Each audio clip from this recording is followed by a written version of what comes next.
ถ้ามีการฝึกเราต้องมีการข่มพร้อมอันนี้การอดทนสิ่งยั่วยวนต่างๆความโกรธความโลภความหลงความโมโหโทโสมีคนมาด่าคนมาปล่อยใส่หายป้ายสีมีคนมาสักมาโซนอาจารย์เบ้าอะไร นอกจากฝึกเราต้องอดทนผมได้ปะนี่นะต่อความอยากเหล่านั้นต่อความหลงเหล่านั้นต่อความโมโหโทโสเหล่านั้น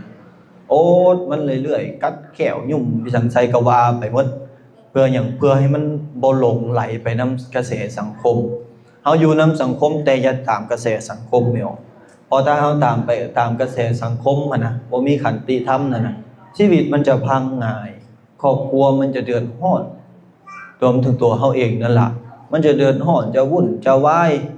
เพิ่นเอิ้นว่าครอบครัวบ่อยู่เย็นเป็นสุขมีแต่ปัญหาตีข้องต้องเถียงกันตลอดอาจารย์ต้องมีขันติธรรมอดทนอดกั้นต่อสิ่งต่างๆที่มันเข้ามาทั้งกายและทั้งใจคือกันมันอยากหายมันสั่งมันเครียดมันแค้นผู้นั้นสั่งผู้นี้เบื่อขี้หน้าผู้นั้นก็อดทนบ่ให้มันสั่งอดทนบ่ให้มันเว้าอดทนบ่ให้มันฆ่าบ่ให้มันตีอดกั้นเข้าไปอันนี้ทำข้อที่